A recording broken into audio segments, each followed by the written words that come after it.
तो hello friends, आज की क्लास में अपन देखेंगे टेंस। इंग्लिश ग्रामर का बहुत ही इंपॉर्टेंट टॉपिक है टेंस। देखो, ये टेंस बहुत ही इजी है, बहुत ही इजी है, लेकिन कुछ स्टूडेंट्स लोग पर्सन समझ नहीं पाते हैं टेंस को, इसलिए उन्हें ये टफ लगता है। लेकिन ये अगर समझ में आ गया तो बहुत ही इजी है टॉपिक। इंग्लिश ग्रामर का टॉपिक है अपना टेंस। ऑफलाइन क्लासेस में अपन ने इसको पढ़ लिया है, अब अपन इसका करेंगे रिवीजन। एक बार शुरू से वापस से इसका रिवीजन करेंगे, इसको दोहराएंगे। तो देखो, सबसे पहले इंग्लिश ग्रामर का टॉपिक है, ये अपन को पता है कि ये इंग्लिश ग्रामर का टॉपिक है। और सबसे पहले अपन देखेंगे इस टॉपिक को पढ़ने की हमें क्या जरूरत है। इस टॉपिक को पढ़ने की हमें क्या जरूरत है, इसे अपन क्यों पढ़ते हैं फालतू में ही। तो इसे फालतू में नहीं पढ़ते हैं, इसको पढ़ने का कारण है। देखो, आपको पता होगा यहां पर मैंने लिखा है ए। क्या लिखा है मैंने? ए। तो देखो, ये केवल ये है आपका एक letter. This is a letter, यह एक लेटर है। लेटर को हिंदी में बोलते हैं वर्ण या फिर अक्षर। ए केवल आपका एक लेटर है।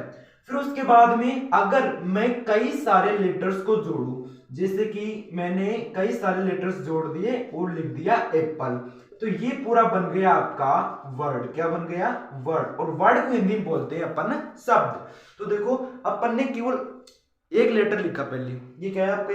एक लेटर है, और कई सारे लेटर्स को जोड़कर मैंने किसका निर्माण किया? एप्पल। एप्पल का निर्माण तो कर लिया, लेकिन ये क्या है? यह एक वर्ड है, शब्द है।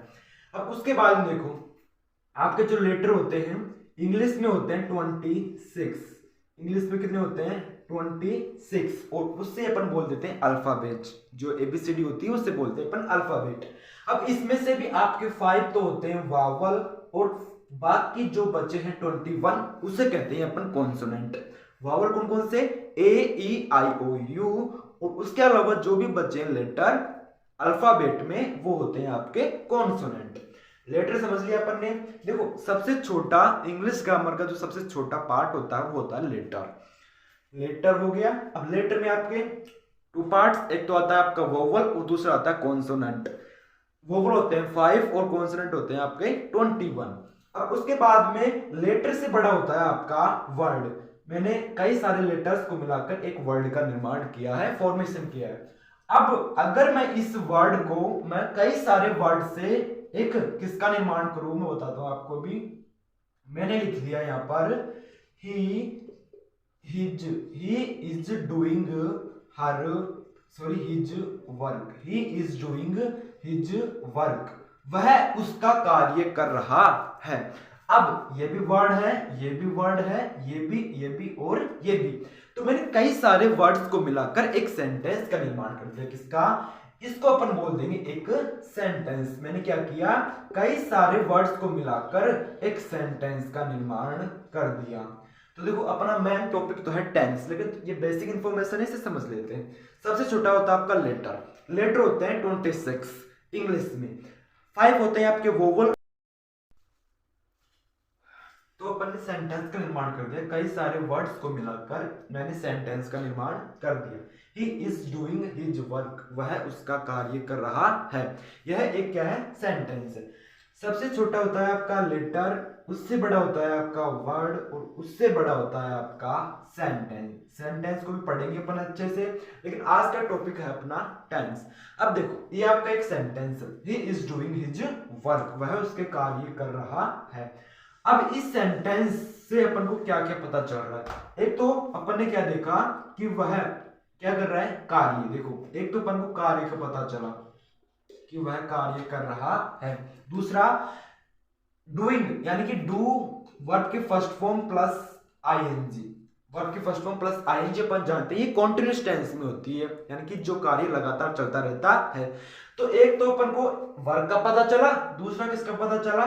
टाइम का। एक तो वर्क का पता चला, दूसरा टाइम का, कि यहाँ पर कार्य हो रहा है और किस समय में हो रहा है? वो प्रेजेंट में हो रहा है, अभी हो रहा है, लगातार चल रहा है, कंटिन्यूटी में है।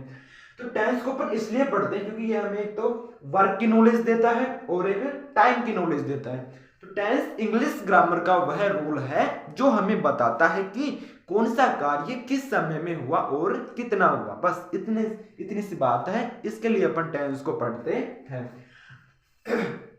क्या देखा अपन ने, वर्क और टाइम। अब अपन इस टेंस को वर्क और टाइम के बेसिस पर डिवाइड कर लेते हैं। सबसे पहले करेंगे अपन, देखो टेंस ने अपन को एक तो टाइम की नॉलेज दी, एक तो टाइम की जानकारी दी, इंफॉर्मेशन दी, और एक दी अपन को वर्क की। अब सबसे पहले अपन करेंगे टाइम के बेसिस पर टेंस को डिवाइड। तो देखो टाइम तीन ही तरह का हो सकता है, एक तो जो चल रहा है, दूसरा जो बीत गया, और तीसरा जो आएगा। एक तो हो जाएगा जो चल रहा होता है उसे बोलते हैं अपन प्रेजेंट, क्या बोलते हैं, प्रेजेंट, और टेंस लगा देंगे आगे, तो प्रेजेंट टेंस। दूसरा जो बीत गया उसे बोलते हैं अपन पास्ट टेंस, भूतकाल। तीसरा जो आएगा उसे बोलेंगे अपन फ्यूचर टेंस, उसे क्या बोल देंगे अपन, फ्यूचर टेंस। देखो टाइम तीन ही तरह का हो सकता है। पहला हो गया आपका प्रेजेंट टेंस, वर्तमान काल, जो अभी वर्तमान में चल रहा है उसे अपन बोलेंगे वर्तमान काल, प्रेजेंट टेंस।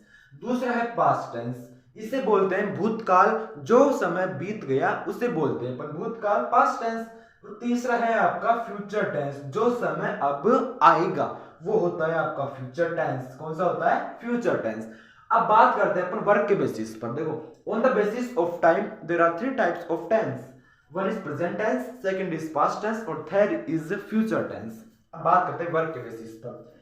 अपन ने एक सेंटेंस लिखा था जिसमें अपन ने देखा था कि कार्य लगातार चल रहा था।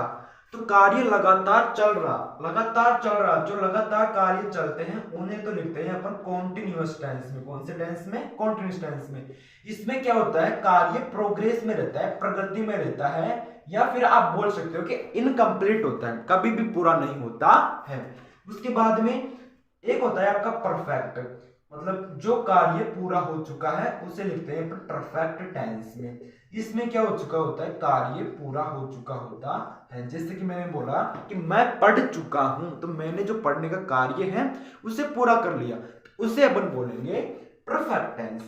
अब बात करते हैं इंडेफिनेट टेंस पर। इंडेफिनेट टेंस पर यह एक ऐसा टेंस है जिसमें अपन को कुछ निश्चित पता नहीं चलता। जैसे कि मैंने बोला कि मैं खाता हूं, अब इसमें कुछ निश्चित पता नहीं चल रहा कि वो किस समय में खा रहा है, बस उसने ये बताया कि मैं खाता हूं। तो उस टेंस में उसको अपन लिखते हैं इंडेफिनेट टेंस में। ये होता है आपका अनसर्टेन, अनिश्चित होता है। अब चौथा होता है आपका, चौथे की जरूरत नहीं थी लेकिन इंग्लिश ग्रामर में पढ़ते हैं अपन इसको, इसलिए इसको अपन भी पढ़ लेंगे। वो होता है आपका परफेक्ट कॉन्टिन्यूअस टेंस। और इस टेंस में अपन दो प्रीपोजिशंस का यूज करते हैं, एक तो होती है आपकी सिंस और दूसरा होता है फॉर। सिंस का यूज करते हैं अपन पॉइंट ऑफ टाइम के लिए, किसके लिए, पॉइंट ऑफ टाइम के लिए। और फॉर का यूज करते हैं अपन पीरियड ऑफ टाइम के लिए, समय की अवधि के लिए। फॉर का यूज करते हैं निश्चित समय के लिए, अपन सिंस का यूज करते हैं। तो देखो टेंस पढ़ रहे थे, टेंस अपन क्यों पढ़ते हैं, क्योंकि टेंस इंग्लिश ग्रामर का वह रूल है जो हमें बताता है कि कौन सा कार्य किस समय में हुआ और कितना हुआ। उसके बाद में टेंस एक तो टाइम की नॉलेज दी और एक वर्क की। टाइम के बेसिस पर डिवाइड कर लो। फर्स्ट हो गया अपना प्रेजेंट टेंस जो चल रहा है, सेकंड हो गया पास्ट टेंस जो बीत गया, और थर्ड हो गया आपका फ्यूचर टेंस जो आएगा। अब बात करते हैं वर्क के बेसिस पर। देखो वर्क के बेसिस पर फर्स्ट किया अपन ने कॉन्टिन्यूअस टेंस। कॉन्टिन्यूअस टेंस को बोलते हैं अपन जो कार्य लगातार चलता रहता है, जो कार्य लगातार चलता रहता है। जैसे मैंने बोला कि मैं पढ़ रहा हूं यानी कि कार्य लगातार चल रहा है, तो वो आता है आपका कॉन्टिन्यूअस टेंस में। दूसरा परफेक्ट टेंस, इसमें क्या होता है, कार्य पूरा हो चुका होता है। थर्ड है आपका इंडेफिनेट टेंस। इंडेफिनेट टेंस में क्या होता है कि हमें निश्चित पता नहीं चलता कि इसमें कार्य कब हो रहा है, वो अनसर्टेन होता है। अब परफेक्ट को और कॉन्टिन्यूअस दोनों को जोड़कर अपन ने बना दिया परफेक्ट कॉन्टिन्यूअस टेंस। इसमें अपन ने केवल एक चीज जोड़ दिया, टाइम। अब उस टाइम को बताने के लिए अपन दो प्रीपोजिशंस का यूज करते हैं, तो सिंस और फॉर का। जहां पर सिंस का यूज तो पॉइंट ऑफ टाइम, किसी भी निश्चित समय को दर्शाने के लिए सिंस का यूज करते हैं, फॉर का पीरियड ऑफ टाइम, समय की अवधि के लिए करते हैं। तो फ्रेंड्स आज के लिए इतना ही। आज अपन ने देखा टेंस पढ़ते क्यों है, टेंस कितने टाइप्स के होते हैं। कल अपन पढ़ेंगे प्रेजेंट इंडेफिनेट टेंस को। तो आज के लिए इतना ही, मिलते हैं अगली वीडियो में, तब तक के लिए bye bye, take care, love you all.